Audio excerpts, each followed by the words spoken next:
What up, what up, what up, what up, what up? What's good, people? What is up? What is up? They went from the fourth level of hell and sent us down to the seventh level of hell.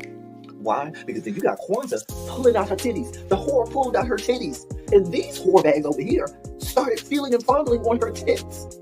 What? I don't have it to do with you. Girl, you can go over there, rant and rave. Girl, you can shake all your rainbow bright hair all you want, dear one. I'm not doing this. I'm not doing this with you, dear one. I'm not doing this with you, dear one. I don't have nothing to do with you, and I'm done. Baby, you can scream my name from the rooftops from now till Jesus come back. I'm done after this. Introduced to Tick's Meat. Do you see what I see? Did y'all really hello, casting, wardrobe, y'all let him roll up out of wardrobe with these pants on, giving us all of this, thinking we were not going to see it? We have been waiting with bated breath and anticipating all season long for the slightest glimpse, and y'all just put it out there this episode in all of its magnificent glory. Listen, that young man said, baby, you ate on this first date, you giving up the cooch on the first date, okay? Well, you gonna run me my coins. Run me my cooch or run me my coins. Run me my cooch or run me my coins. Run me my cooch or run me my coins.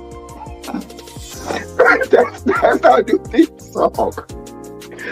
That is the new song. Listen, somebody need to put a beat to that. Run me my cooch or run me my coins. Run me my cooch or run me my coins. That's what y'all got going on. Called out Sandcastle. Sand, bitch. Ow. Oh my God, it was so funny, girl. Woo, baby, listen, let me tell you something. This shit started to turn into the precursor for some gay porn. That's what I thought it was. Because Big T is getting all, the voice starting to go deeper and get a little more wet and moist and sentimental and all this shit. And it was real gay at this point. Like, I thought the bitches was going to, I thought Lil Bird was going to turn Big T around and do him like he did Uncle Cliff and do the grease it up with City Lou and ran right in there. It's not a coincidence that Big T started off the conversation by trying to find out if Lil Murder was fucking Mercedes, which he found out he's not. It's also not a coincidence that he would start talking about prison. Why? Because the bitches was probably fucking in prison. Girl. Uncle Clifford, you better go get your man. Big T got plans for that. Well, he had on look like something Big Bird vomited up or something like that. I did not like it. That Big Bird couture he was going for, it did not work. Like the pastor of a gay mega church on Easter Sunday. Okay, it was way too much sequins. He had on way too much makeup. Baby, his face looked like Yana Van Zamp's neckline. Okay, just way too much makeup clumped in everywhere on his face. Get it together, sweetheart. Like, you're a big girl, so that gives you a whole lot of canvas. So that was a whole lot of makeup, honey. And Rico looked like he was auditioning to be one of the three kings, or he was auditioning to be the main character on Jesus Christ Superstar. Girl, Wayne, did you have on a blue thong or a blue G-string or something? If you did, I want to see Cassie. Get me up in my DMs, I do want to see if you have a blue thong or a blue, jock strap, something like that. I'd love to see it. Anyway, but I liked it with the turtleneck. Now, Troy.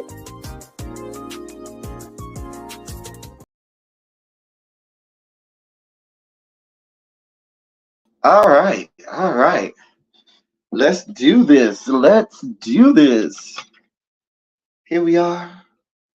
Here. Oh, I'm way too high. Hold on. All right, there we go. Hey, y'all. Hey. It's a beautiful day in the neighborhood. A beautiful day for a neighbor. Would you be mine? Could you be mine? I have always wanted to have a neighbor just like you. I've always wanted to live in a neighborhood with you. So let's make the most of this beautiful day. Since we're together, we might as well say, would you be mine? Could you be mine? As you can see, I'm in a quite jovial mood today. Won't you be my neighbor? Listen, we got politics all on the brain today, politics in the air today. And so where do you come to discuss all things politics? Here, of course, you don't go to these other people. You don't go to all these other people that don't talk politics, that don't know politics, and then go on their platforms today, and they'll try to act like they're so astute. They'll try and act as if they're so astute and so knowledgeable and well learned on politics. This isn't your wheelhouse, sweetheart, doll baby, love bug. Stay in your lane. Let those of us professionals who do this on a constant basis handle this. Well, thank you, Diamond Pearl Gem. Glad you like it. Let me say hi to y'all. Hey, Lemon Kush Pepper, Tracy W. Morgan. Hey, Boo. Sharon, what's going on, Sharon? Lovely 31 Blueprint, Ravine, Diamond Pearl Gem Budgets, Weights, Xavier. Hey, everybody. Hey, everybody, as y'all come in. Xavier, can you go tell the members on the chat that we're live, please? Thank you.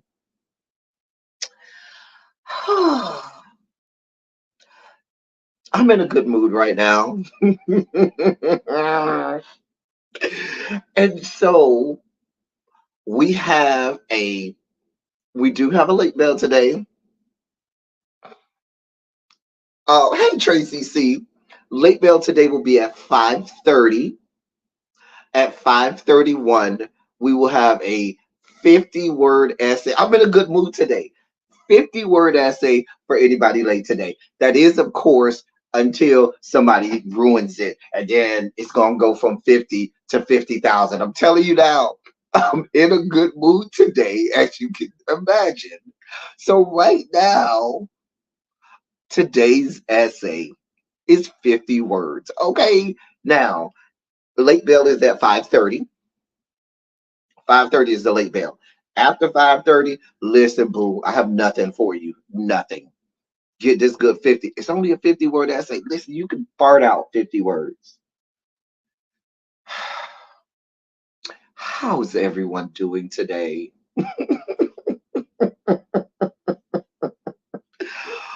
Oh, what a day. What a day. Ah, what a day. What a day. What a day. So, let's talk politics like we do here, like only we can here.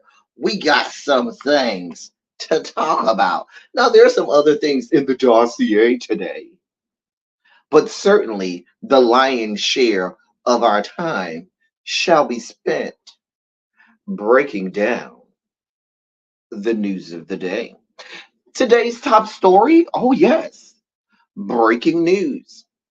Kevin McCarthy has been ousted as the Speaker of the House for these yet to be United States of America. So, what that means is there is no number three in the line of succession. Joe Biden skips a heartbeat, Kamala Harris goes into cardiac arrest and dies. It goes to the Senate pro tempore.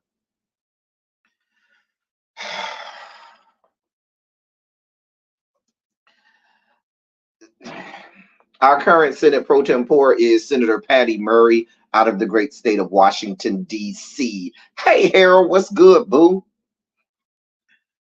Listen.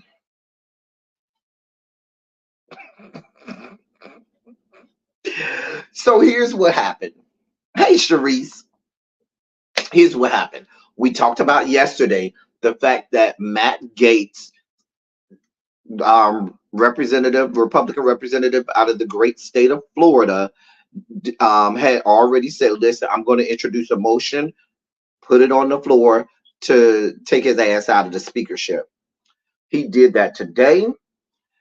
They had a vote, and by a vote, now what they were waiting on is the Dems had their caucus meeting this morning. Did I say she was out of Washington, D.C.? I meant she was out of Washington State. Patty Murray is out of Washington State, not out of Washington, D.C. Did I say she was out of D.C.? I meant Washington State. Anyway,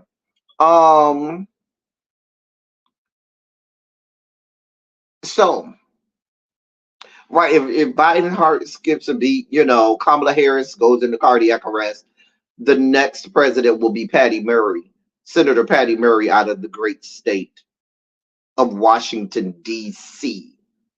Let me check. Let me go back to my high school government class, U.S. government. President, Vice President, Speaker of the House, Senate pro tempore. Yes. I know. Listen, I paid attention in my government class. Anyway, you say we should just be able to govern ourselves. We can't do any child. We can't do no more. I told y'all it's a whole three-ring circus over there in the House of Representatives. So here's what happened. Um, here's what happened. They voted, and the vote for them to vacate the speakership went through. We no longer have a Speaker of the House. What does that mean? We go right back to where we were back in January when they had to vote day after day after day, and took 15 votes before he got the Speaker of the House. What do I have to say about this? Play stupid games, win stupid prizes. And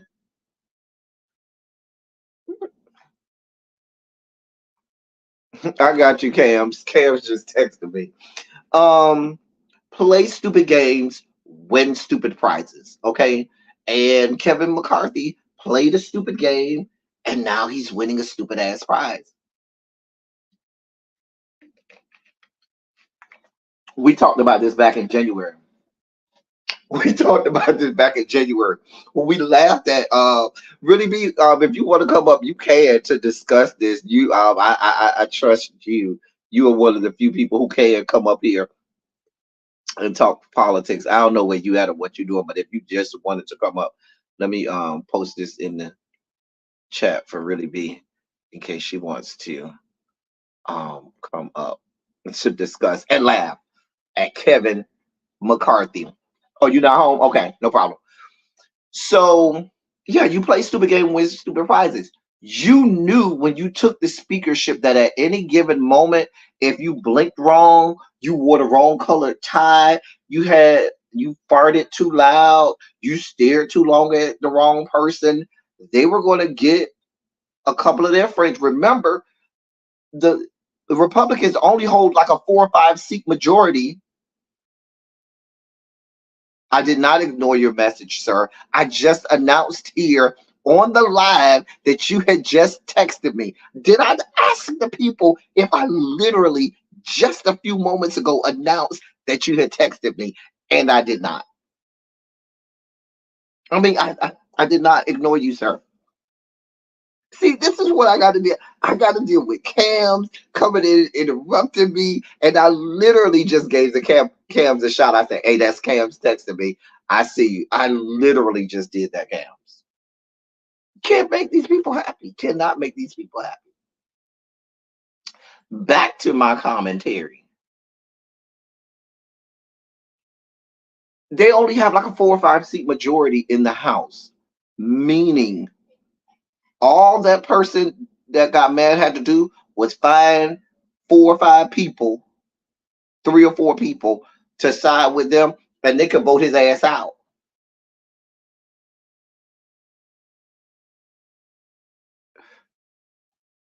I mean,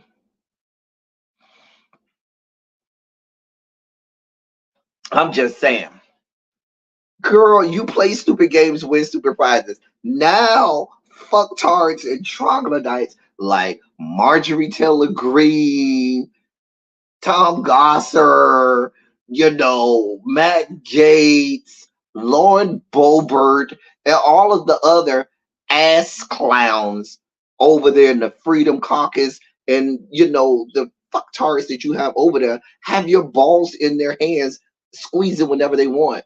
And they told you that they would. Baby, listen, when they told me, oh, you got to put a clause in there that one person can bring the speakership to a vote, baby, I would have told them, well, you could keep this job and fuck yourself. And went and sat my ass down and say, okay, let's see who's going to win and Speaker of the House. Because I'm not here for the fuck shit. I'm never going to agree to those terms. Why would you even allow yourself to be put in that situation? Like, you got to be the dumbest bitch on earth. Kevin McCarthy. But you knew going in it was going to be this level brand of fuckery. I told you, the freaking Republican Party is Yeehaw Junction over there, okay? It's fucking Yeehaw Junction. Now, Here's what happened this morning. So when Matt Gaetz put the motion on the floor yesterday, they knew that the vote would come. It would come. The vote would happen today. Hakeem Jeffries then caucused with the Dems this morning. All of the Dems yesterday were silent. They were hush mouth.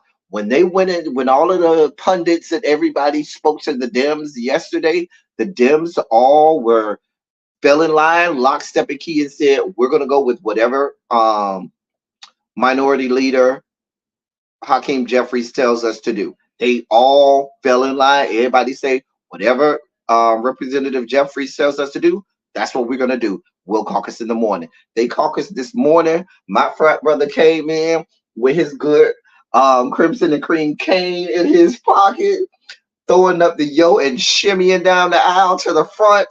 Gave the people a quick shimmy down the aisle, a shimmy down the aisle to the front of the caucus meeting, threw up the yo, and said, let me tell you how this is going to go. And told him, yeah, we'll be voting and throw his ass out because we ain't part. You, why would, and that was the smartest thing to do. Why would you align yourself with this fuck shit?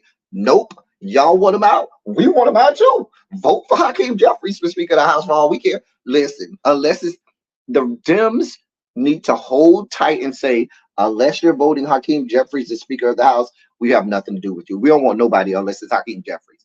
That is where the Dems need to be. And that's where they are right now. Baby, y'all want him out? So do we. Vote his ass out. We ain't got no speaker. That's on y'all. Y'all got the majority. That is on y'all. We have a capable person here in the form of Hakeem Jeffries. And Hakeem Jeffries technically could be Speaker of the House. It's just a vote.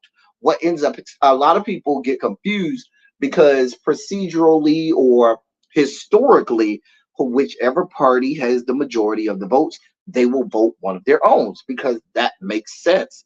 Because that makes sense for that person to come from your party. Why? Because the Speaker of the House is the person who assigns committees. They are the person who assigns chairs of all of the respective committees. That is their job. So in the assigning of chairs of those respective committees, that basically governs what is going to be put on the floor of the House of Representatives and what laws make it out of committee and everything.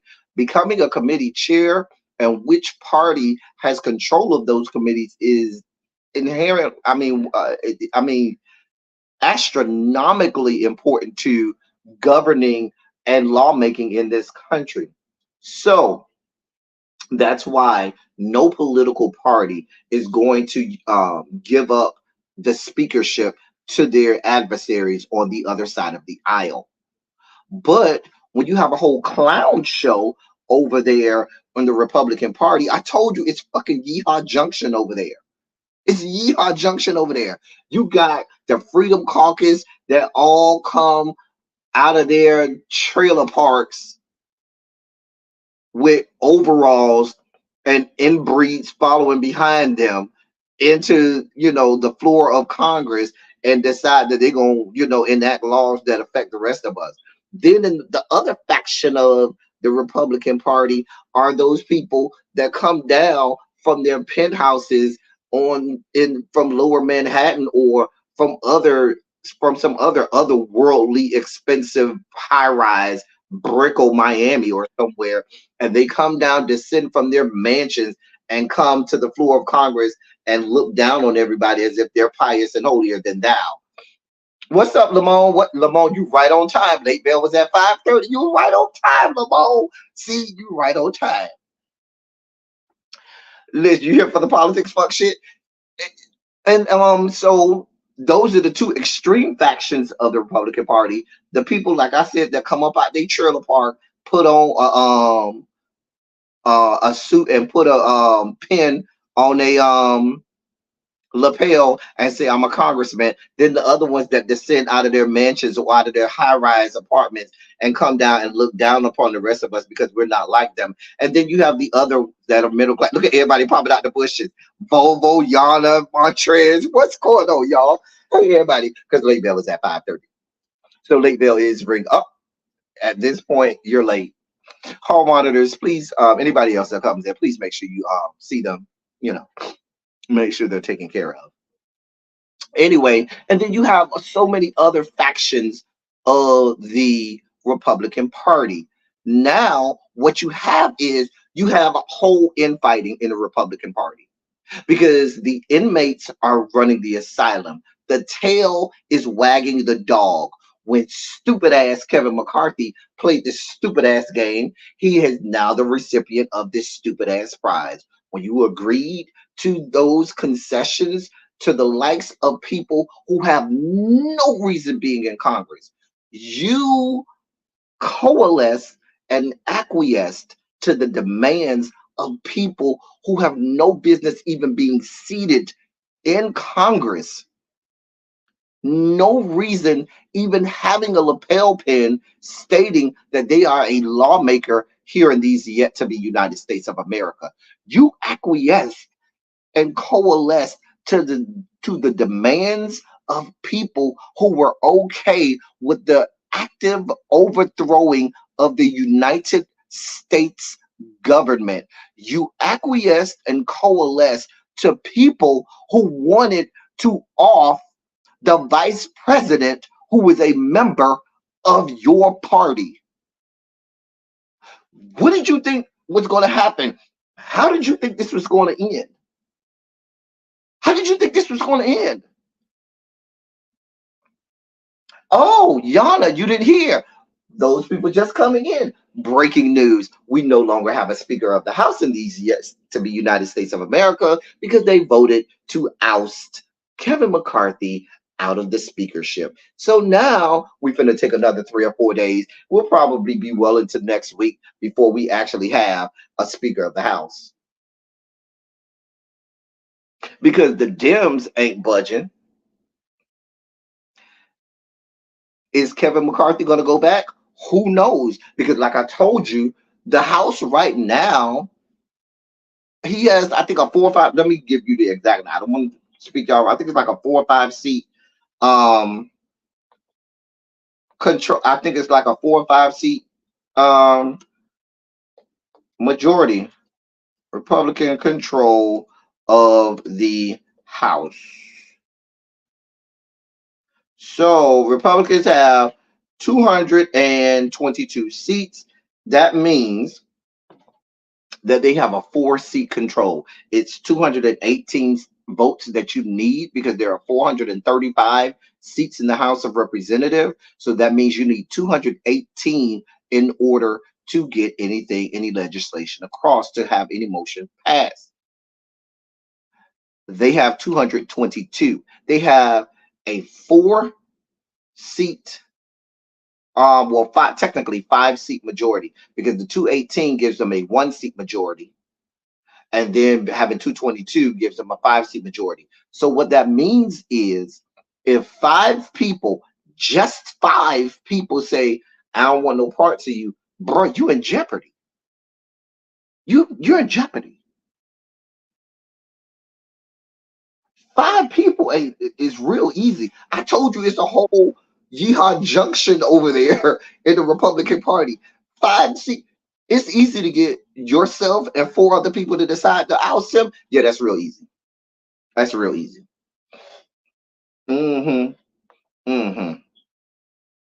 Yep. So they have a 5-seat majority. That's it.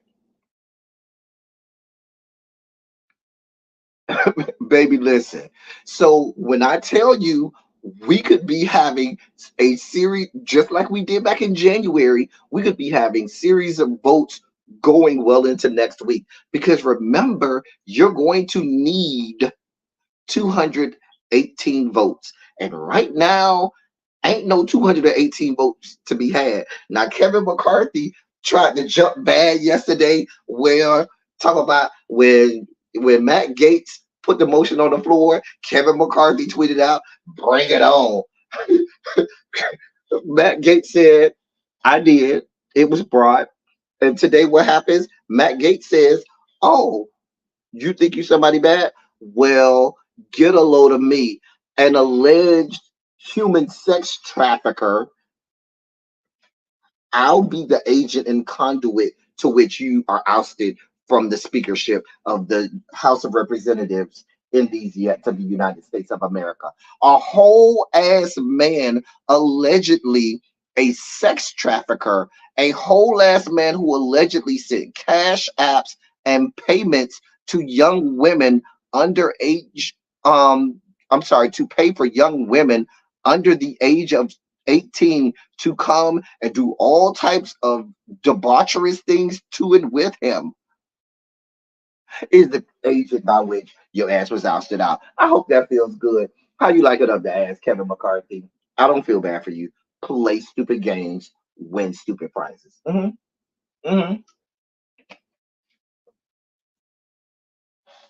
But you was Billy Badass a couple weeks ago.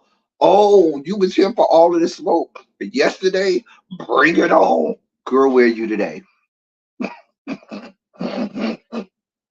You let Matt Gates punk you. You let Matt Gates punk you. Now you're talking to someone who went to school with Matt Gates. Matt Gates is an alum of my beloved Florida State University. I believe when I was a senior, he was a freshman. But he's an alum of my beloved Florida State University, walked the corridors that I walked. And ironically enough, that funky Dineva walked too. Anyway, um, but what are you going to do, sir? Now, there's a whole list of people who they're saying, because we don't know what's going to happen. It's a possibility that Kevin McCarthy could go back in if he coalesces to their demands. Andrew went to FAMU. Andrew Gillum went to FAMU. Him and RJ went to FAMU. But remember, FAMU and Florida State are just across the train tracks from each other. So, yeah. Andrew Gillum and RJ went to FAMU. K. Michelle was there at the same time as well. So was Karomo Brown at actually at that same time. All of us were in Tallahassee partying together. And child, let me be quiet before I start telling stories. Anyway, yeah, the vote was 216 to 210. Child, a mess. A mess.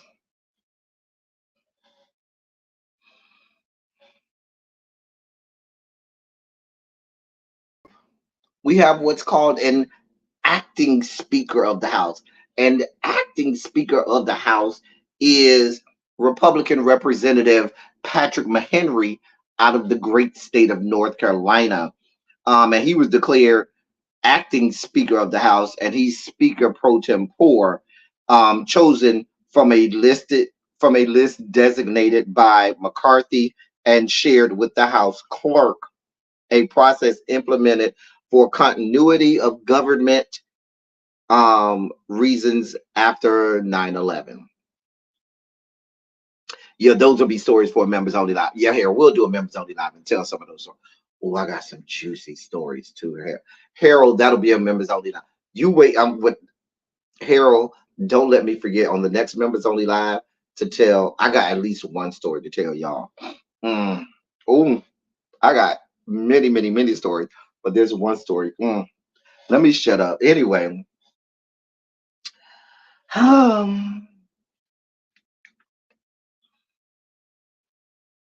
so listen. What's today? The third. What's the over under? Over under is October 7th. October 7th is Saturday. The over under. What do you take it? The over or the under whether or not we'll have a new Speaker of the House by October 7th. Last time it took 4 days and 15 votes in order to get in a Speaker of the House in January. Today is October 3rd. 4 days from now is October 7th. So that's the over under. Put in the chat, you taking the over or under of October 7th for us to have a new Speaker of the House. hmm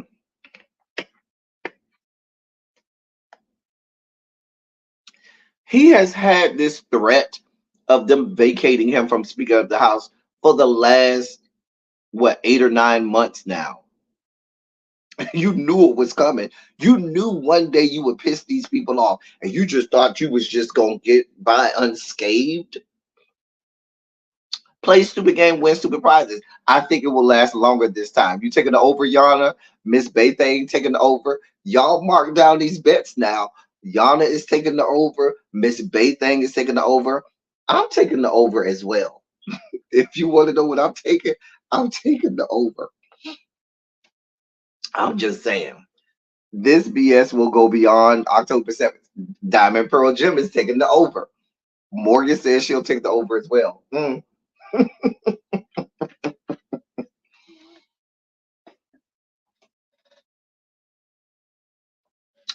Now, it should not go unnoticed. Oh, here's some extra tea. Oh, I got extra tea for y'all. Wait a minute. Harold says definitely the over. The last one was no, the last one took 4 days. The last one took 4 days. So 4 days from now is October 7th. So if there was a push and it ended on October 7th, then you would get a push. And it would last the same as last time. I'm taking the over though. So now here's the tea. Here's the real tea. Now this is where you come to get the real politics. The people gonna get the other people gonna give you the stuff that ain't gonna give you the. Here's the real tea.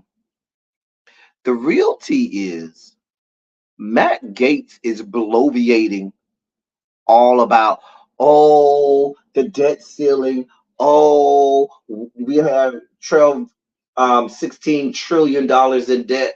Oh, we need a budget. Oh, da da da da. Here's the real tea. Y'all come in close. Come in close. Hold on. Y'all come in close. The real tea is Kevin McCarthy had opened an ethics investigation into Matt Gaetz because when you're a whole ass alleged human sex trafficker sitting on the floor of Congress, you're likely to have an ethics committee investigation on you. So he put Kevin McCarthy out to try to stymie, to try and stifle or slow down the ethics investigation that Kevin McCarthy put in place against Matt Gaetz because of the alleged human sex trafficking allegations and charges. That's the real tea that people ain't gonna give you. That's the tea. I ain't gonna even mention it no more. Y'all know what we talked about. See, this is why you come here to get the real. The other people, they gonna give you this, the same old talking about the vote to, put the stopgap in to keep the government funded. They're gonna talk about the $6 trillion deficit and baby, let's get down to the really real. Not a lot of people know about it, but within Congress and within the Republican Party, that was something that everybody had an issue with. Specifically, Matt Gaetz. I shouldn't say everybody had an issue with, but the people who aligned themselves with Matt Gaetz, they want no parts of having ethics investigations on anybody with an R in front of their name. Now, if you're a Dem, you can have all types of ethics investigations if you blink wrong. But if you're an R and you are backing a president who's committed more crimes than every criminal in jail right now, and you're backing him unequivocally, You have a whole ass member of Congress who we don't even know his whole goddamn name, but he's given us the pseudonym John Doe George Santos, whatever his name is going to be today, and y'all have no smoke for him. Why all of a sudden you opening investigations on Matt Gaetz? We don't give a shit if he is a whole sex trafficker. We don't even give a shit if there is real concrete evidence of him sending cash apps and money over to people in order to bring underage girls over to these yet to be United States for him to do all kinds of nefarious things with. We don't want no parts of no real criminal justice. Not if it involves us having criminal justice on somebody who has an R in front of their name, unless you want to come against the. If you come against the Republican Party, they coming at you hard. But if you ain't coming against the Republican Party, you're gonna fall in line for all of their fuck shit and fuckery, their racism, bigotry, and discrimination. Baby, they're gonna back you to the nth power.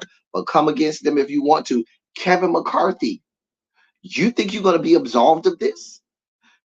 You do realize what happened to your boy Madison Cawthorn last election cycle. Remember your boy Madison Cawthorn, the one who y'all slow leaked those pictures of him playing with his little boyfriend in the car, giving hand jobs to each other, humping each other. He came out and gave up all of the goods on y'all weekly sex parties where porn star Mr. Bolden be at, and where Lady G, Lindsey Graham does lines of coke off of the peen of the hired male sex workers.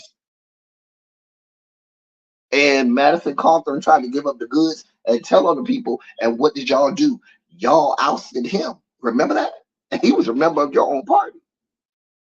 You think they ain't gonna do the same thing to you? Baby, listen, it's a dog eat dog world, and they are here for all of the smoke. All of it.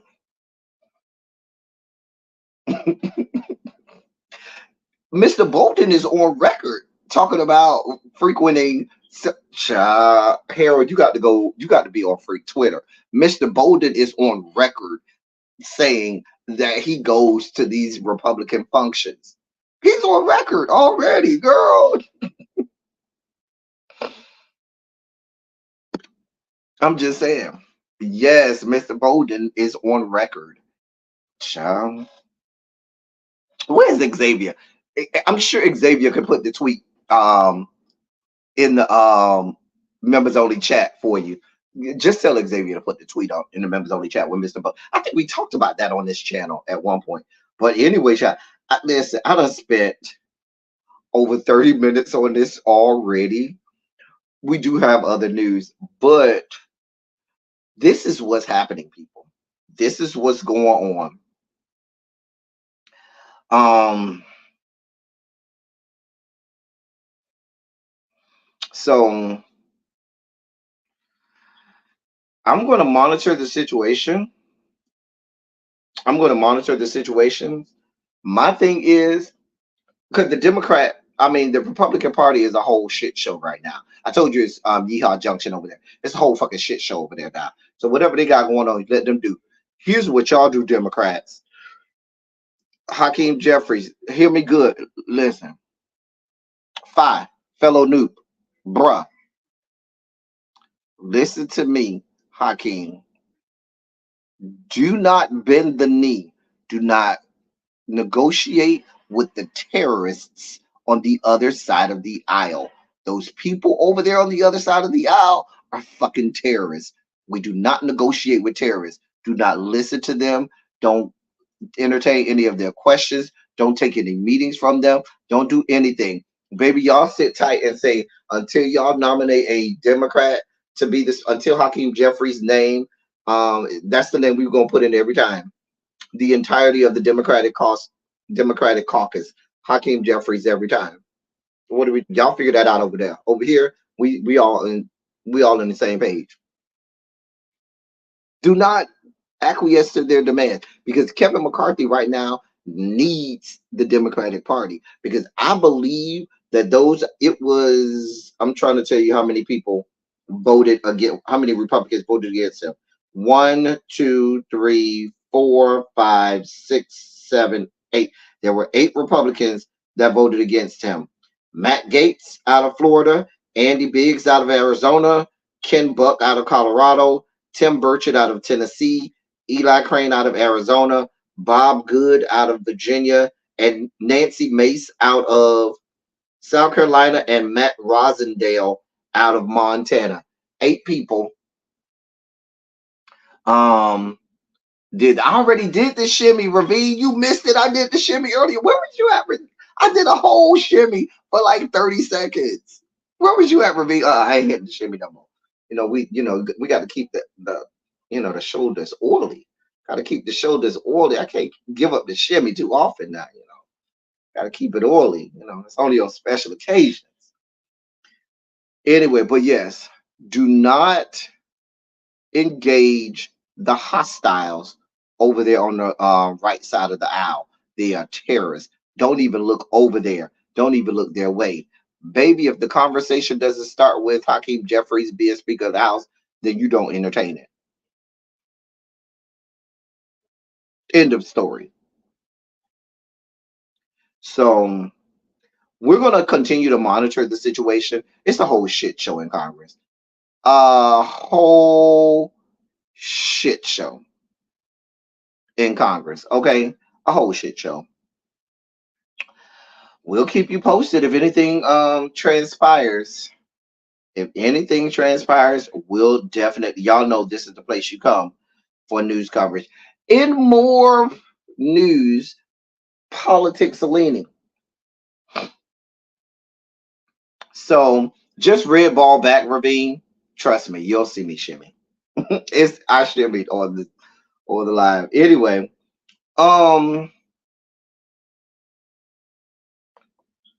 in more politics news, or in more headline, in other headlines today, y'all's former president, number 45, sun-kissed man, child. So he's been put on a gag order, on a limited gag order by the judge in his civil trial up in New York. Let me read to you trigger warning. I mean, this whole this isn't our sugar spike segment yet, because trust me, we got a whole sugar spike segment that's gonna really spike you out today. But when I read to you the details of why this gag order was put in place, you might want to spike out. Let me read this to you. The judge overseeing former President Trump's New York fraud trial issued a limited gag order for all parties Tuesday after Trump's Truth Social account made a post targeting the judge's principal clerk while she sat just feet away from him in the courtroom. Judge Arthur Engoron issued the gag order barring Trump and any party in the case from posting or speaking publicly about members of his staff after Trump released personally identifying information about the principal clerk on Truth Social while the hearing was underway. In the middle of the hearing, the trial judge, without naming Trump, addressed the court on the matter, saying, quote, one of the defendants posted a disparaging and untrue personally identifying post about his staff, and though the judge ordered it deleted, it had been emailed out to millions of other recipients. The man tweeted out personally identifying information about the senior clerk for the judge who's sitting feet away from Donald Trump, and he tweets personally identifying information out about her to millions of people. It then gets emailed out to he posted about it on Truth Social. It then gets emailed out to millions of people, and even though the judge said delete it and it was deleted, it was too late. The toothpaste was out of the tube. So now who knows what that lady might come home to. Who knows what terrorists or what people will be waiting for her and her family at her home, and the woman ain't doing nothing but doing her job, sitting there as senior clerk to this judge. A mess. Let me keep reading. In a Truth Social post, I'm sorry, he added that he warned counsel off the record about the former president's comments yesterday, but that warning went unheeded because in the middle of the trial today, he put Truth, the woman's information out there on Truth Social. Here's the details. In a Truth Social post that went up while Trump was sitting in the courtroom today, Trump targeted Engoron's principal law clerk, who was sitting just feet away, calling her, quote, Schumer's girlfriend, end quote, and reposting a picture of her alongside Senate Majority Leader Chuck Schumer, a fellow New York Democrat. So he took a picture of the woman. There was a picture of her standing next to Chuck Schumer in a picture. He posted that to his Truth Social account, and posted underneath it, calling her Chuck Schumer's girlfriend. A whole picture of the woman in the middle of court. This is in the middle of court today. It is unclear what connection, if any, Schumer has with the clerk. Schumer's office has not responded to a request for comment. Trump's campaign also sent out an email shortly after the Truth Social post while the court was on a lunch break that lambasted the judge himself. The gag order came after the court session resumed following a longer than expected lunch break. It came on the second day of the fraud trial, which Trump is attending. Prosecutors have laid out a case against Trump. We know all about that.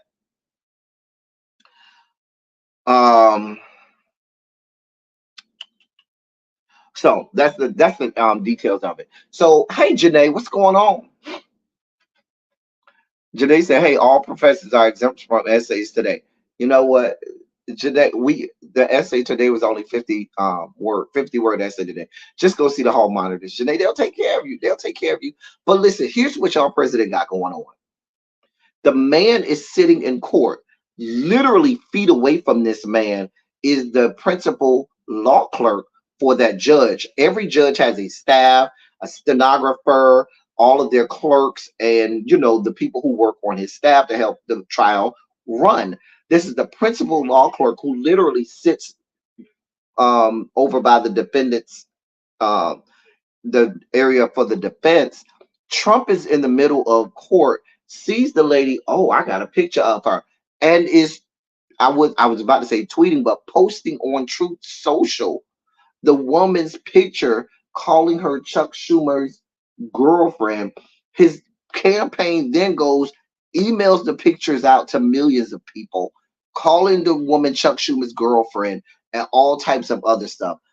I'm sure she's already been doxxed. You can already bet your bottom dollar she's been doxxed. Her name, address, and all of her information is all over the internet. And this woman's life could potentially be her life, health, and well-being could potentially be in danger because this fucktard is sitting in court having no respect for the legal process. See, here's the problem.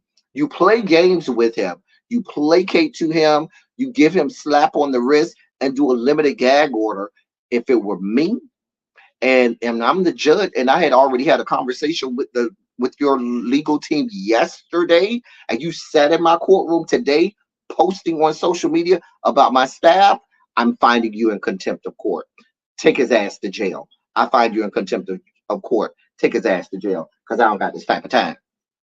That's what I'm doing. I don't have this type of time. We're not going to play these reindeer games with you. We're not going to do this. You're not going to if something happens to that woman from here until the end of the trial, we have today's date to point to where that's probably why and how that happened to that woman. If anything happens to that woman's family, We have today's date to look back to say, here it is. Y'all playing kitty games with him, giving him little kitty slaps on the wrist when people's lives and well-being and their families' lives and well-being are being put in trouble. These are the same people who told you that given the chance, they would have killed the sitting vice president of these yet to be United States of America if given the opportunity. They make no bones about it. These people are terrorists, and he's the head of these terrorists. But you want to play games with him. This is what y'all got going on. This is what y'all got going on. So there's a limited gag order on him, but we'll see how far that gets. We'll see, because the gag order says you can't talk about members of the judge's staff, but we still have him openly threatening the sitting attorney general for the great state of New York, openly threatening this black woman. Ain't no gag order about that, right? No smoke for the black woman, right? No smoke for Donald Trump and what he's doing and saying about the black woman. A mess. A mess. You know what? We're here now. Ladies and gentlemen, non-binary, gender-conforming members of our audience, I now present to you your Sugar Spike segment.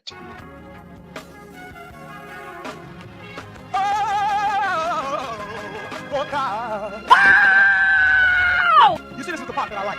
Major Sugar Spike. So loved the world, I want to fight. That he gave his only begotten son. Major Sugar Spike. And shall ever believe. Major Sugar Spike. They shall not perish, but have everlasting life. Taste the biscuit. Jesus! I wish somebody help me. Jesus! I'm still eating on my very pack of the gummy clusters. The Nerds gummy clusters. Could listen. I'm spiking out over here.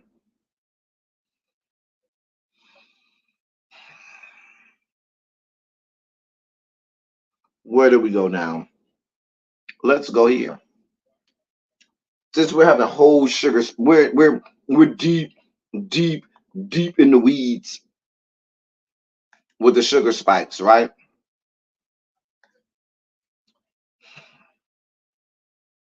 All right, so here we go. An 11-year-old boy has been arrested for shooting his teammates and is now facing second-degree attempted murder charges. An 11-year-old boy. Let me read this to you. An 11-year-old youth football player is facing a second-degree attempted murder charge after allegedly shooting two of his young teammates at practice this week in Florida. TMZ Sports confirmed the incident with police, who say it all happened at the Apopka, Florida Northwest Recreation Center around 8:20 p.m. on Monday, when three kids were involved in an argument after practice that took a terrifying turn. The altercation continued into the parking lot, where this juvenile had access to a firearm in his mother's car. Apopka Police Chief Mike McKinley said during a press conference on Tuesday, that being today. That's when McKinley said the unnamed suspect, cops aren't releasing his identity because of his age, who doesn't have a criminal history, squeezed off a single round, striking his two teammates with a single shot. One of the victims was hit in the arm, and the other suffered injuries to his upper body. Both boy victims are 13 years old. They are confirming that the one shot did hit both victims. The police chief said the young suspect is being charged with one count of second-degree attempted murder, More charges could be tacked on, and the department is also looking at potentially pressing charges against the parents who left the gun in a place the child could reach it. Quote, it is a crime to allow your child to have access to your firearm in an unsecured box, end quote. And that's according to the police chief. As for the young age of the shooter, the chief says this isn't a position they wanted to be in. Quote, nobody wants to arrest an 11-year-old by any means, but based on our investigation, we feel those charges are warranted. End quote. The two victims are expected to be okay. I told y'all it was a spiky moment today. So we have an 11-year-old gets into an argument. They said altercation. I don't know if it was a physical altercation or if it was a verbal altercation. But he went into his mama's car. He knew where his mama held her gun, took the gun out, shot the gun at the two 13-year-old boys. The one shot hit one boy in the arm and the other boy in the chest. Both 13-year-old boys are expected to recover. The shooter is 11 years old and now charged with second-degree murder. Now, Popka, for those people who don't know, is in Central Florida, close to the Orlando area. So when you think of Popka, it's just north of Orlando. It's kind of a suburb of Orlando. So think Orlando area. Popka is also back in the 1900s was a budding black neighborhood just north of Orlando. Mhm.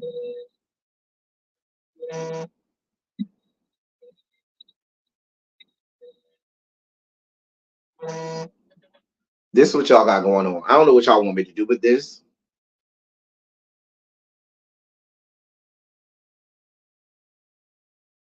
I'm just saying. I don't know what y'all want me to do with this.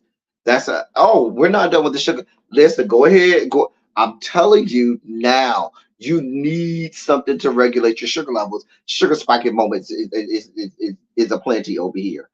So, in more sugar spiky moments, so the viral video has been circulating. There was a documentary. I think the documentary you're talking about, it was about Ocoee. Most documentaries you'll read about is either about Ocoee, Florida, which is also in the same general area, and you also see ones about Rosewood. But Ocoee was also a black town in that part of the world as well. But it might have been one about a pop cut. But I know most of the documentaries I've seen are about Ocoee.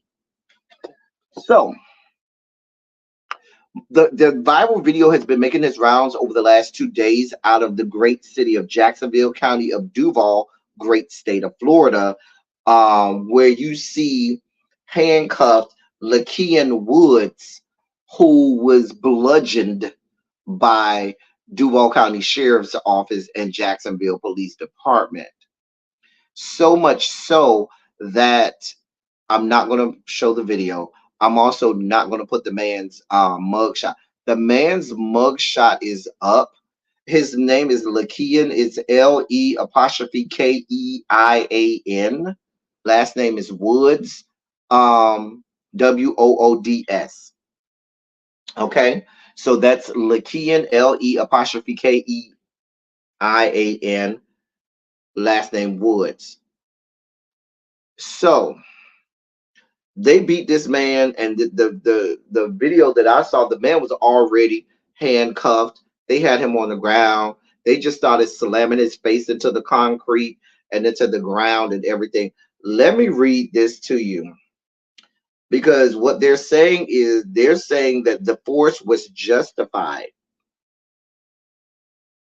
When you look at the mug shots, the man's eyes are swollen shut. His whole face is swollen. His eyes are swollen shut. Okay, let me read this. A Florida sheriff's body camera video Monday. A Florida sheriff released body camera video Monday that he says shows his officers were justified when they repeatedly punched, elbowed, and kneed a drug suspect who appeared to resist arrest even after being zapped with a stun gun and pinned to the ground. The suspect's attorney, meanwhile, is calling for a federal investigation of the Jacksonville Sheriff's Office and accused Sheriff T.K. Waters of a cover up. Friday's arrest of Lakean Woods drew national attention after the release of a passerby's cell phone video showing officers beating him and appearing to slam his face first onto the ground after he was handcuffed. Waters and Mike Shell, his assistant chief for public accountability, told a news conference that the officers knew Woods had once been accused of murder, was on probation for armed robbery, and had been connected to firearms and drug trafficking when they gave chase to him Friday after a traffic stop. Mug shots taken after Woods' arrest shows him with both eyes swollen shut and bruises and cuts on his face. Quote, there was force used by arresting officers, and yes, that force is ugly. But the reality is that all violence is ugly. But just because force is ugly does not mean it is unlawful or contrary to agency policy. End quote. He also said that all officers remain on the street, quote, where they belong. Let me say that again. He also said all officers are still on duty on the streets, quote, where they belong. End of quote. Woods is charged with resisting arrest, with violence, armed trafficking in cocaine and methamphetamines, and other felonies. Harry Daniels, Woods' attorney, said he will petition the U.S. Justice Department to investigate his client's beating. Quote, it's unfortunate that the sheriff believes the beating of an unarmed man is justified. It is obvious that he is complicit and an enabler of clear misconduct by his officers. It is not surprising that the sheriff's office didn't find any misconduct because they investigate themselves. End quote. Body camera footage shows that Jacksonville officers, including Hunter Sullivan, stopped a Dodge Ram pickup in an apartment complex's parking garage. Shell said the stop came shortly after Woods completed a drug sale at a gas station. Officers are then seen pointing their guns at two men with Woods, and they surrender without incident. Waters said cocaine, fentanyl, methamphetamines, and a handgun were found in the truck. The video shows Wood, however, bolting from the passenger seat and in the apartment complex with Sullivan giving chase. Sullivan repeatedly yells at Woods to get on the ground or he will shoot him with his taser stun gun. When Sullivan gets close enough, he shoots him twice with the stun gun and Woods falls face first onto the pavement. Sullivan then jumps on top of Woods and repeatedly tells him to put his hand behind his back. Woods is 5'8" and 160 pounds. He squirms and sometimes puts one hand or the other behind his back, but then moves the other beneath him. In an arrest report also released Monday, Sullivan said he repeatedly hit Woods in the head and ribs and elbowed him in the face, fearing that he was reaching for a gun in his waistband. Detective Josu Garriga arrived and said in the report that he kneed Woods in the head and shoulders while another punched him. After about 2 minutes, they get Woods handcuffed, according to the video. Another body cam video shows officers accusing Woods of resisting arrest as they try to lift him from the ground, so they slam him back to the ground. Then they drag him into a sitting position on the ground. Listen, I don't need to read anymore because what it sounds like I'm describing is the treatment of some animal. Now, these officers willingly and knowingly are admitting to physically assaulting this man, physically assaulting him. They're talking about kneeing him, punching him, kicking him in the ribs, and all types of other things.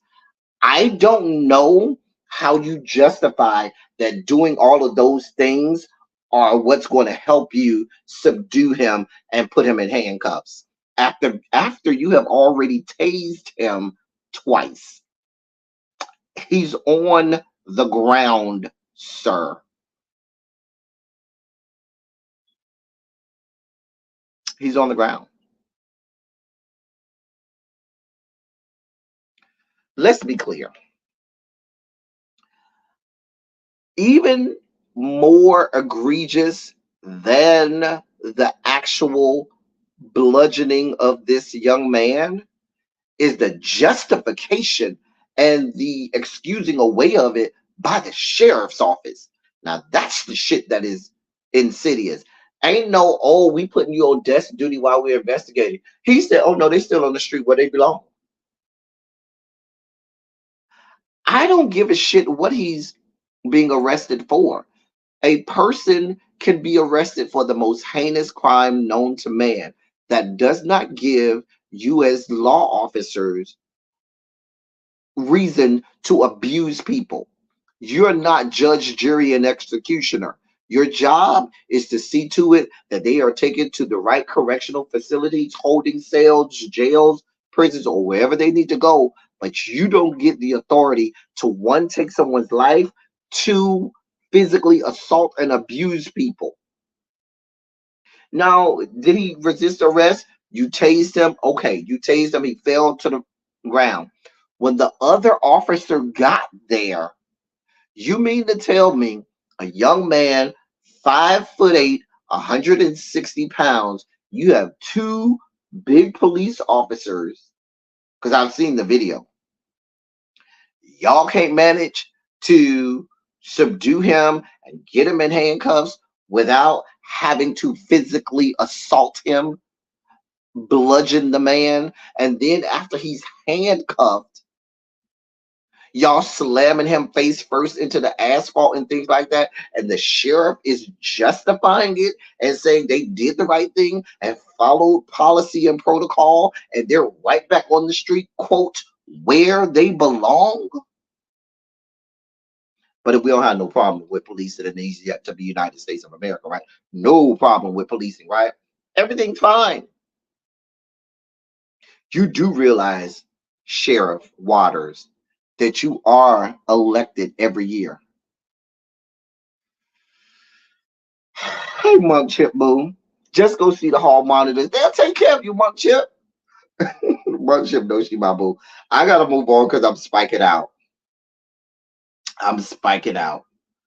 And we're not even done with the sugar spiky moments. Let me get this one out the way while I'm spiking out. I got several sugar spike moments, okay? Let me get this one out of the way.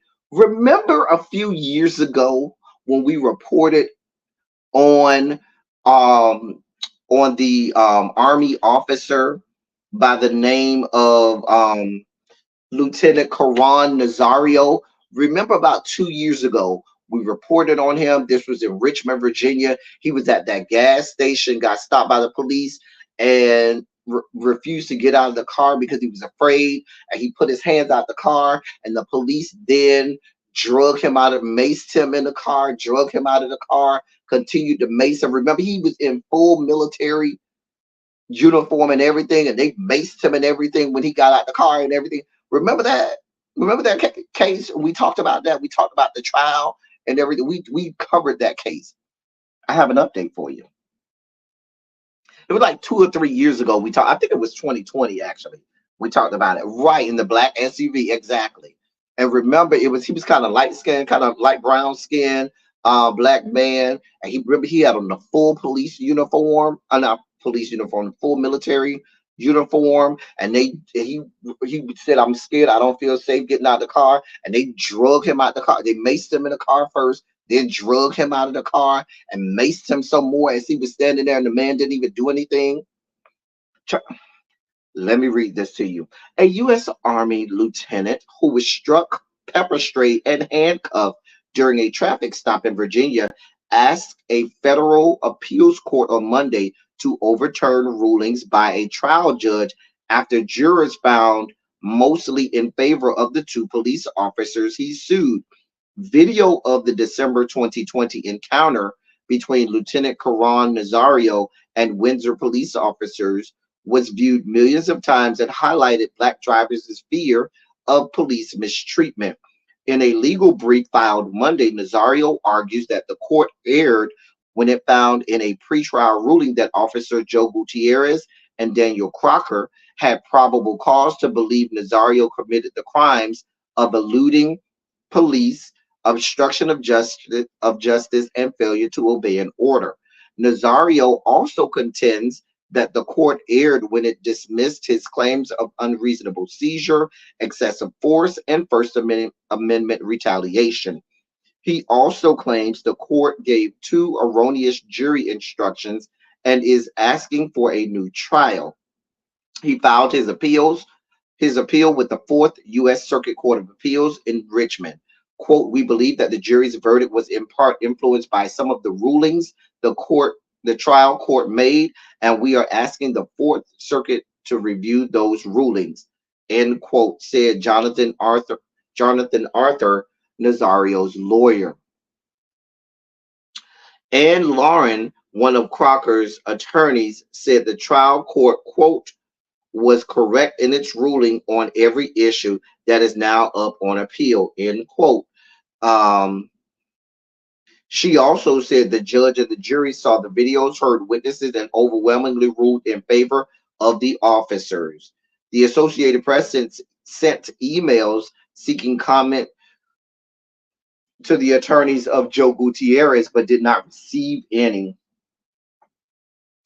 I'm hoping um, that the Fourth Circuit Court of Appeals will hear this and will find in the favor of um, Lieutenant Colonel Nazario. This is a whole travesty of justice, but this is par for the course here in these yet to be United States of America. We have this kind of bullshit all of the time, all the time. Let me move on. I'm getting late. We spent a lot of time on laughing at Kevin McCarthy, but I'm behind. In more sugar spiky tune, I told you it was a sugar spiky day. The U.S. Equal Employment Opportunity Commission filed a lawsuit against Asphalt Paving Systems on September 26, alleging the company created a hostile work environment for Black employees in Zephyr Hills, Florida, of course. The EEOC alleges the asphalt paving system violated the Title VII of the Civil Rights Act of 1964 and 1991 by subjecting 12 Black, now former employees to racial harassment in the workplace. The EEOC claim lays out a litany of allegations against the company, many of which are enumerated in this article. According to the lawsuit, the employees were repeatedly called the N-word and boy by the other employees and management. They were also subjected to demeaning working conditions, such as being forced to work in heavy rain while white employees watched. Being forced to work in heavy rain while white employees watched. The Black employees were also forced to relieve themselves outside while white employees were allowed to use bathrooms indoors. Throughout the course of charging parties' employment with the company, they were subjected to racial epithets and racially charged verbal abuse from white supervisors and co-workers, threatening conduct by white supervisors and co-workers, and being forced to work in demeaning and humiliating working conditions. A white foreman named Anthony Buckhouse was one of the supervisors who often used racial slurs to refer to black employees, according to the EEOC. Buckholz would use the N word frequently um, in front of one of the workers, and one of the workers says he objected to Buckholz's use of the N word directly, but Buckholz continued to use it after that after that worker's objections. Buckholz then came to a job site with a friend and yelled, "Quote, I ain't gonna ever run from a black nigger." And that's what he said to that employee that told him he didn't want him to use the N word. The lawsuit also noted that a foreman named Douglas Henry often called black employees boy, and that the company prevented a paving crew from finding other employment by calling a potential employer and telling them not to hire the men. The men were also called black boy, monkey, and black motherfucker by the company's employees. Supervisor Dennis Williams was overheard saying the black paving crew, quote, were looking like a bunch of monkeys, end quote. And another employee, Mike Whitson, called one of the black employees a monkey directly to his face on a frequent basis. Whitson also called the men sissies and faggots and referred to one of the black employees as a dumb nigger. The company's mechanic, referred to in the lawsuit as Jackie, made comments to black employees such as, quote, black is beautiful, tan is grand, but white is the color of the big boss man, end quote. And that he was, quote, black from the waist down, end quote.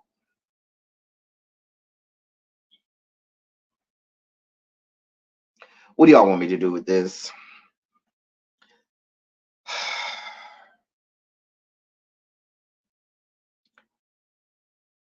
It's so many allegations against this one company. It's so many allegations. It just goes on and on and on and on. But I don't want you to think that this is an anomaly. This happens. That's the whole reason why we have to have an EEOC.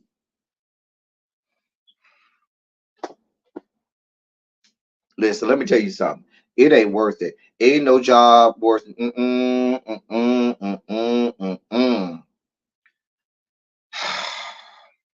In more sugar spiky news, dozens of survivors have come forward alleging rampant sexual abuse within Maryland's juvenile justice system. A series of lawsuits filed on Sunday alleged that the state of Maryland failed to prevent the systematic sexual abuse of children in their custody for over 50 years. Claudia McLean, 49, was just 13 years old when she was sent to the Charles H. Hickey Jr. School, a juvenile corrections facility in Baltimore, for stealing bicycles and other small offenses. While there and at subsequent other juvenile facilities, the lawsuit alleges that she was raped and sodomized over 15 times. The lawsuit alleges that children as young as 7 years old were abused by staff who ostensibly had a duty to protect them. The suit was made possible by a new law, the Maryland Child Victims Act, which eliminates the civil statute of limitations for child sexual abuse claims. Previously, most victims of child sexual abuse had to file suits before their early 20s. Now victims have their chance to demand accountability. It goes on and on and on. Listen, I told y'all it's a lot of spiky news out here. I don't have time to keep going. Oh, in other spiky news, we talked yesterday about that. Was it? Yeah, it was yesterday. We talked either yesterday or on Silly Saturday about. It was Silly Saturday. On Silly Saturday, we talked about the doctors that okay, really be starting in 30 minutes. Okay, got it. We talked about the doctor that caused the death of Jackie O, and we talked about her cause of death and the fact that she said her head was burning and everything. Oh, this just out. The doctor won't be charged. Let me say that again. The doctor involved in that who performed the plastic surgery on Jackie O that inevitably led to her death will not be charged.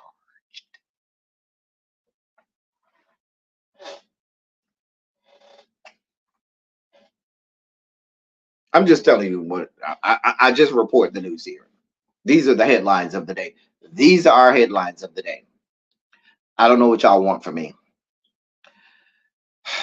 So the Miami Police Department tells TMZ the medical examiner ruled Jackie O's death accidental and homicide detectives will not launch a criminal investigation. And then there's that.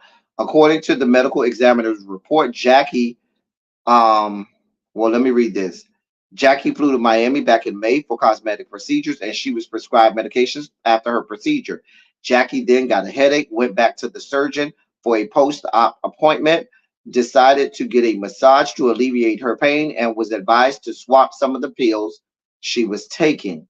According to the medical examiner's report, Jackie then began to feel her head burning and she had difficulty speaking. A family member called 911, but Jackie was unresponsive before first responders arrived, and she ultimately was pronounced dead at the hospital. The autopsy noted Jackie had swelling in her brain and extensive bleeding of the skin around her torso. We talked about this on Silly Saturday. In a since deleted social media post before her death, Jackie says she was in Miami for a mommy makeover with Dr. Zachary Oka. The doctor has released a statement. After her death. We read that way back then. But yeah, he ain't gonna be.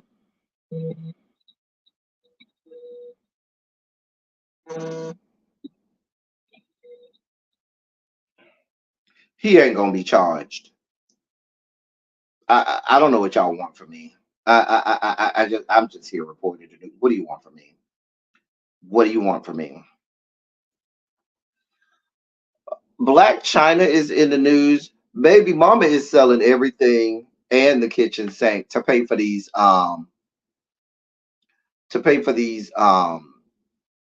court proceedings. But I told you when this information first came out about Black China versus Tiger, that Black China ain't shit. I don't believe no parts of. Let me read this to you because she's trying to have all of this,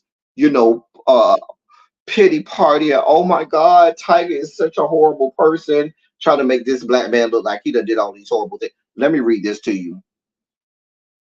Angela White, formerly known as Black China, says she's resorted to selling her personal belongings to keep her head above water, asking Tyga to chip in for their looming custody battle. According to new legal documents, she says she's selling off her clothes, purses, and shoes through an online consignment store and to friends and families just to make ends meet.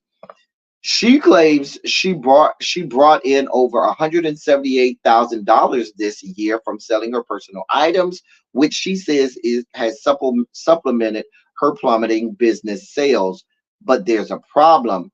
She says it's really just a stopgap measure because she's going to eventually run out of clothes, purses, and shoes to sell. Mama's selling everything, even the panties off her ass, if it'll help her get some money. She's fighting Tyga in court over legal and physical custody of their son, King. Now here's the part I want y'all to pay attention to. She says the legal bills are piling up on her and she won't be able to keep up the fight for her kid without some money from her rapper ex.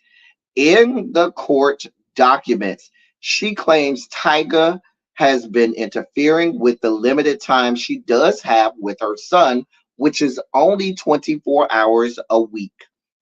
She also says he refuses to directly communicate with her, share his contact information, or give her an address for where King lives. She also claims he's holding back important information on King's health, safety, and welfare, such as the location of King's school and his prescription. This is what she's claiming, right?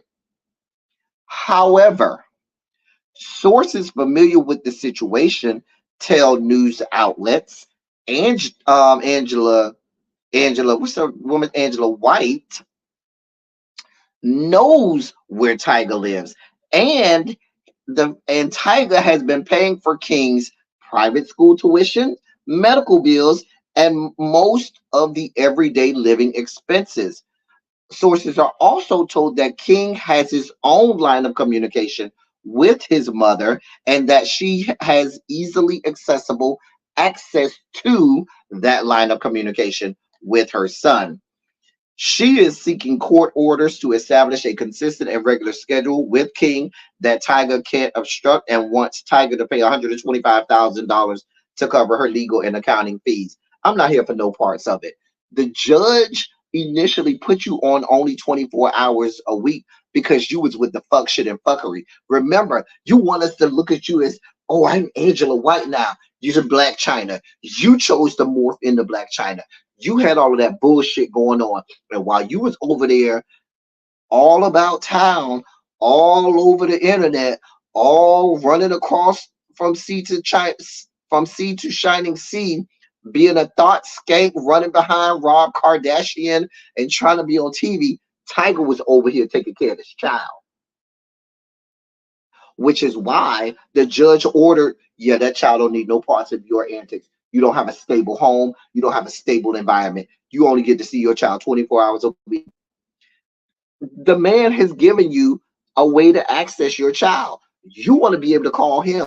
You don't need to call him. You have access to the child. He's making sure that the child gets to see you. Where is the problem? Now, if you want to go to court and your ass want to get custody, it's your responsibility to pay for that court hearing. You can't then say, oh, you pay for the court hearing too. And the man ain't did nothing wrong. And you making up all these lies. Go sit the fuck down somewhere, China, Black China. Go sit the fuck down somewhere. In other court proceedings with troglodytes, another media influencer is in the news because of court proceedings. Soulja Boy is in the news. Why? We talked last week about the fact that his ex-girlfriend was saying that they needed to take his Lamborghini and all of that stuff so he could pay the $500,000 that he was adjudicated to pay that woman.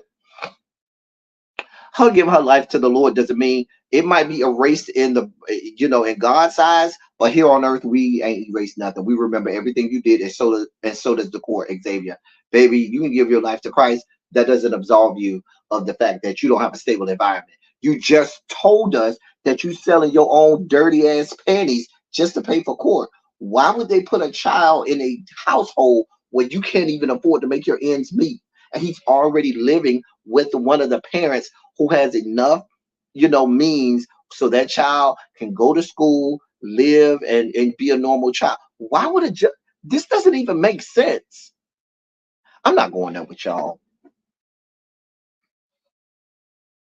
I'm just saying.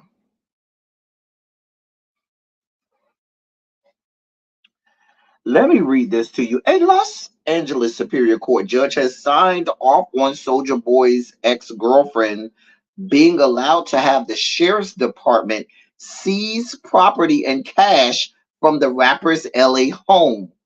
According to court documents, at a hearing on Friday, Soulja Boy's ex, Kayla Myers, had her motion approved by the judge presiding over the civil lawsuit against the musician. The judge said he was tentatively granting Myers' motion, but noted he would not sign off on all cash being seized from Soulja Boy's home, but rather all cash in excess of $1,000. So we're going to let you keep $1,000, but anything over $1,000, baby, that's ours. We keeping that. As reported earlier this month, um, Myers was awarded $472,000 in her lawsuit accusing Soldier Boy of bashing her head at a 2019 house party and then having his assistant hold her hostage. She asked that the Los Angeles Sheriff's Department show up to her ex's home and start seizing his assets so she can get that $472,000 that she's owed. Well, in her motion, she pointed out during the trial, the rapper told the court that he owned several valuable exotic automobiles, including a yellow Bentley, a red Lamborghini, a Dodge Charger Hellcat, and a yellow Mercedes Benz. Myers said the musician also testified that he owned a diamond studded Soldier Boy neck chain worth $10,000 and a black Cartier watch worth $8,000. Myers said he also owned several, quote, other items of jewelry and chains, end quote, that weren't disclosed during the trial. In her motion, she told the court that Soldier Boy also possesses large stacks of cash, typically kept in backpacks, which he regularly posts photographs on Instagram. Baby, your Instagram is telling on you. Baby, she said, yo, go check his Instagram. He got all of these book bags filled with cash. Baby, I need all that. Run me my coins. I need all of it. The judge said the sheriff's department is authorized to enter Soldier Boy's home and seize and levy the property in question. Soldier Boy was unsuccessful in his attempt to have the judgment lowered. The, the rapper argued the $236,000 in punitive damages he was ordered to pay was excessive. He claimed he was not rolling in cash, claiming he had a $1 million tax lien filed against him, doesn't own any real property, hasn't been touring consistently since the pandemic, and spent a ton of money he made from his 2007 hit Crank That. Maybe that's not our problem. So basically, he tried to tell the judge, baby, I'm broke. I ain't got no money. I don't even own this house. Baby, I'm renting this. This might be an Airbnb. Girl, I ain't renting this. Girl, what you see is what you get. That's all I got. That's too much money. I ain't even got that kind of money. What do you want from me? Child. Myers argued that Soldier could sell off his assets to satisfy the debt he owes. She said the musician could, quote, simply liquidate just the Lamborghini and Bentley and clear out the whole judgment entirely. He'll still have his Mercedes Benz and Dodge Hellcat to drive.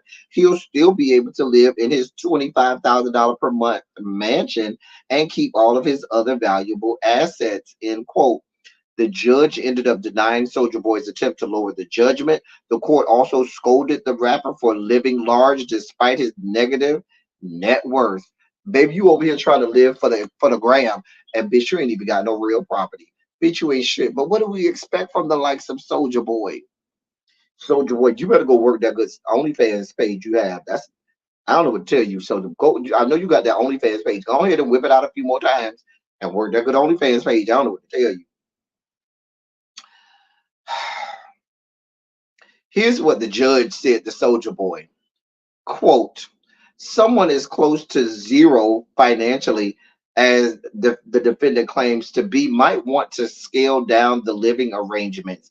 $25,000 is a lot of monthly rent, even in Los Angeles. There is no reason of which the court is aware that he could not relocate to a more modest $10,000 a month home. End quote. Baby, the judge read you down, honey. Child. Apparently, Xavier, nobody's going to see him, which is why he said he ain't even touring right now. Girl, Soldier Boy, we don't feel bad for you. Go crawl back under your rock and go away. In our last story of the day, so remember Representative Henry Cuellar, who we covered here. Henry Cuellar, out of the great U.S. Representative out of the great state of Texas, over there in San Antonio area. Remember we covered him? He was running against Jessica Cisneros, who is a progressive and the Democrat, and he's really not a Dem. He's on paper as a Dem, but he's a Dem who's also pro-life and pro-gun. And remember we talked about Jim Clyburn going to go campaign for him the same week of the Uvalde trial, going to go campaign for a person who is pro-gun the week of the Uvalde, not with Uvalde trial, the Uvalde killing, mass murder. Remember we talked about Henry Cisneros? Henry Cuellar. Henry Cuellar was jacked last night, baby. He got carjacked at gunpoint last night in Washington, D.C. Let me read this real fast. Texas Congressman Henry Cuellar, 68, was carjacked at gunpoint outside of his apartment in Washington, D.C. The jarring incident happened on Monday night in the city's trendy Navy Yard district. According to DC's Metropolitan Police Department, officers were alerted to an incident outside of an apartment building in Navy Yard at around 9:32 p.m. Cuellar, a Democrat representing South Texas, was not harmed in the carjacking. The Texas lawmaker claimed that he was approached by three men who demanded he give them his vehicle. Quote, as I got out of my car, all of a sudden I see two individuals that just ran to the door because I was just opening up the door to get out. They said, we want your car. I looked at the one that said, I want your car, and he had a gun that was pointed at me. There was another guy with a gun pointed at me. There was a third guy behind me. I said, sure. He went on to say, you have to stay calm in these situations. I gave them the key and they took off. Within minutes, both the Capitol Police and Metro Police were there. I want to thank them. They moved very, very fast. End quote. He added that the carjacking took place on his way home from a sushi dinner. His leftovers, electronics, and phone were initially seized by the assailants, but later recovered by police.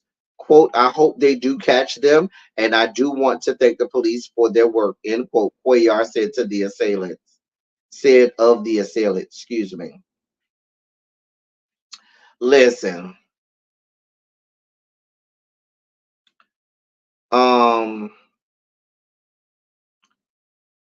Aren't you pro guns, Mr. Cuellar, Representative Cuellar? You the one that's pro guns.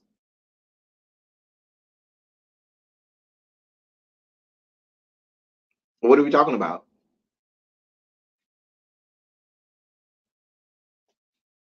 Where's the problem?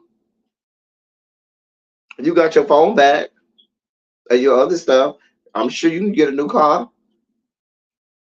I'm sure you got insurance. Girl, boom. As you can probably notice, my understanding for Henry Cuellar, it just ain't here. Hmm. Okay, girl, moving on. That's our dossier for. Let me make sure I got through all of my stories in the dossier today. Mm-hmm. Mm-hmm. Mm-hmm. Mm-hmm. Mm-hmm. That's all our stories in the dossier. Listen, we're here. We're still laughing at the fact that the speakership has been vacated. There is no Speaker of the House right now. Well, there's an acting speaker right now.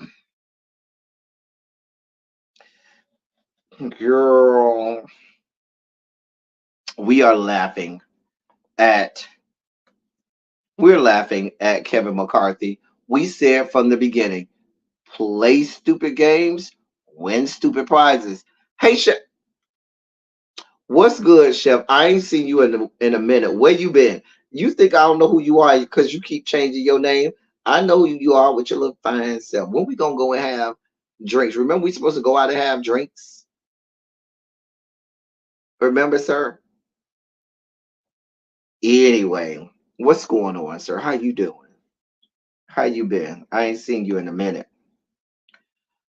Um, we said the over under was October 7th. Play stupid games, win stupid prizes. Kevin McCarthy, we don't care. We listen.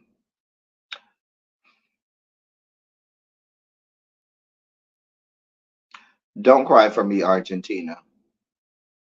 Anyway, that's our that's our run your mouth for today. Put some shondos in the chat as we get out of here. Shondo to you and yours. Shondos across the building, across the floor. Yeah, I remember level. I've been good. Glad to see you do. I'm glad that you're doing well as well, sir. I'll hit you up. Um,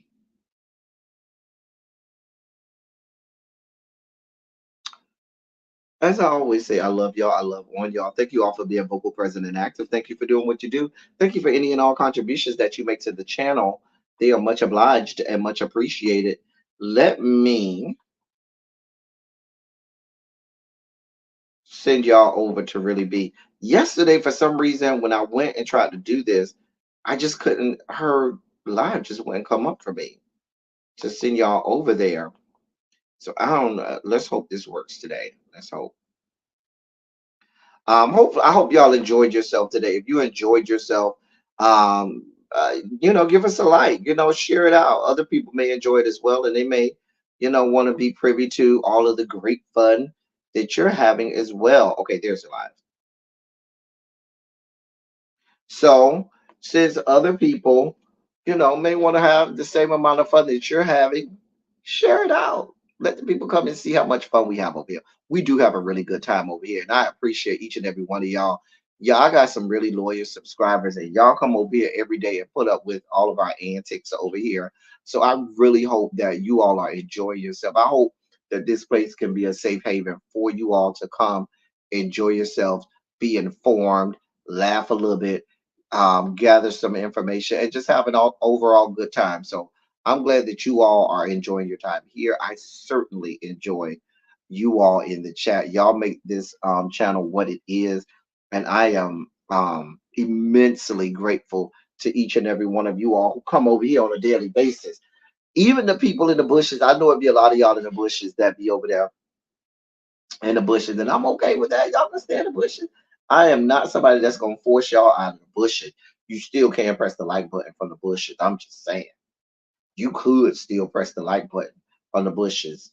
But certainly, thank you all so much for all of the support that you all give to me on a daily basis. I'm about to get out of here, y'all. I'm real hungry. I got a lot of meetings tonight, so um, let me